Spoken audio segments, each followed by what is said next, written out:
sommaire, au menu, fête de l'image au quartier Boniour, le Slope Slide Champion League au skatepark de la Roseraie, le Travesti Monster concert au Bikini, l'inauguration du local de Micro-Sillon à Toulouse.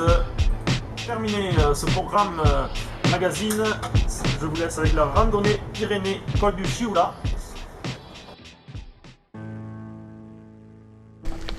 Randonnée Pyrénées le 18-19 septembre 2010 avec en partenariat un éducateur spécialisé qui fait des randonnées. Voilà, guide de montagne moyen. Donc, ici on est dans le domaine nordique, l'espace nordique du Chioula. Donc c'est une station de ski en hiver. Et en été, c'est une station pour faire de la petite randonnée familiale. La particularité de ce massif, c'est qu'il est plus ou moins axé entre les montagnes ariégeoises, c'est-à-dire la vallée d'Ax, et ensuite juste derrière le col, le col du Chioula, la vallée de Prades, qui déjà est à un petit air des Pyrénées-Orientales. Donc on va dire que plus ou moins cette vallée, cette ligne de crête, parce qu'en fait le col du Chioula c'est une ligne de crête, est sous l'influence de deux climats, climat océanique et climat méditerranéen. Déjà ça commence. Et les deux s'influencent, donc ça veut dire que quand même il y a un bon enneigement régulier en hiver, mais qu'il y a aussi un temps assez sec.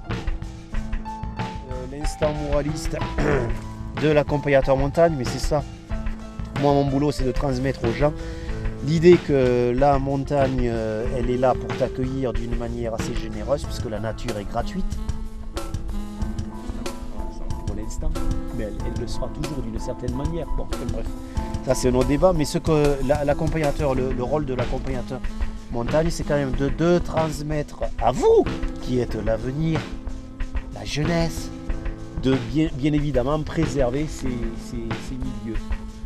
Et ce qu'il y a d'intéressant dans l'instinct de préserver ce milieu, c'est que c'est quand même antinomique avec la société de consommation, bien que nous voyons des gens qui transportent des caméras, des trucs, etc.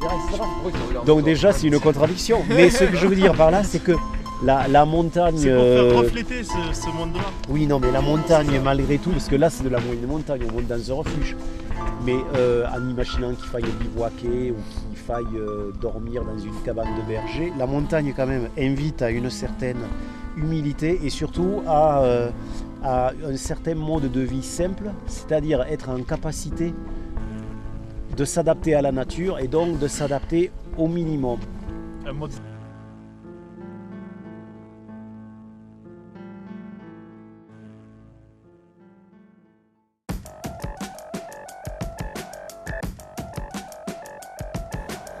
Et la fête de l'image, une énième édition.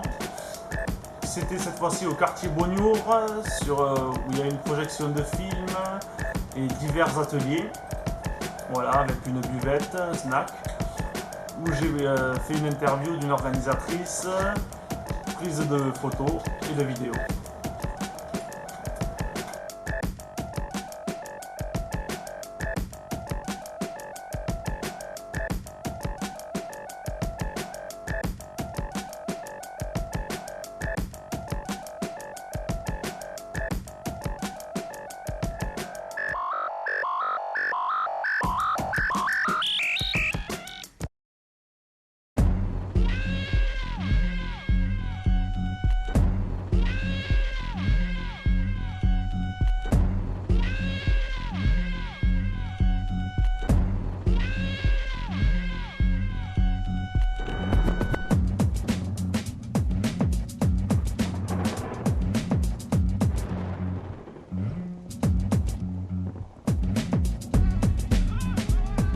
Champion League au skatepark de la Roseraie, où il y a eu interview radio de l'organisateur principal de l'événement, ainsi que des prises d'images et de vidéos, séquences vidéo.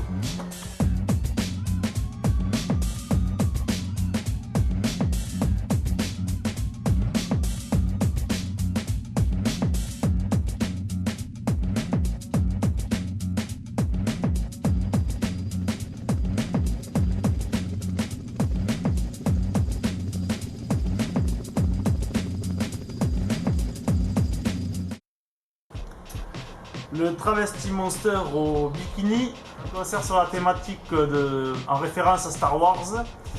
Voilà, où il y avait Miss Pop qui fournissait une association, je pense bien, qui fournissait des vêtements de friperie pour la soirée.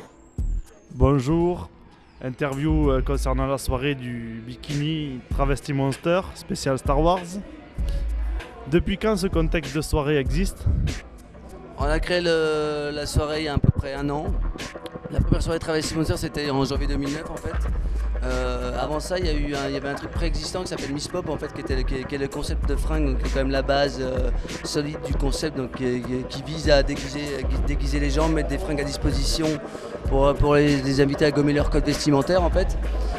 Voilà, donc en fait Travesti Monster c'est la combinaison de Miss Pop, donc de ce projet de fringue, avec le Catcheur et la Pute qui est un duo électro-rock. Donc quand le Catcheur et la Pute et Miss Pop se réunissent, ça crée une soirée Travesti Monster. Voilà. L'idée vous est venue d'où ? Qui vous a fait la proposition en fait ? C'est venu naturellement que nous on est parti sur l'idée que l'important c'est de rendre le public acteur de l'événement et de l'atmosphère et de l'ambiance.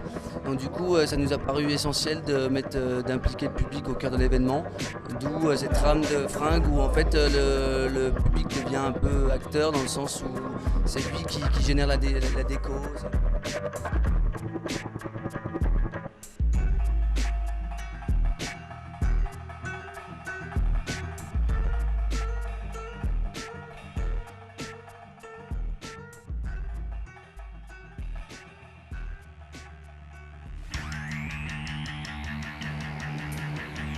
L'inauguration du local Micro-Sillon, c'est un local prêté par la mairie de Toulouse pour Micro-Sillon qui est diffusé sur l'onde de Campus FM 94.00.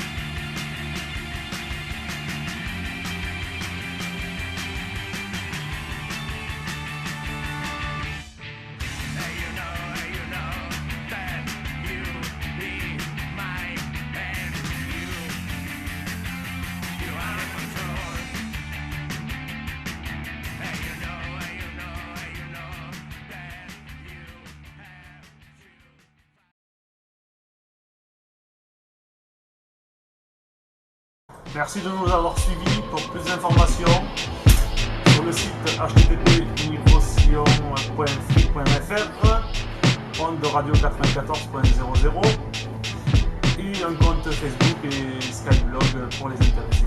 Au revoir.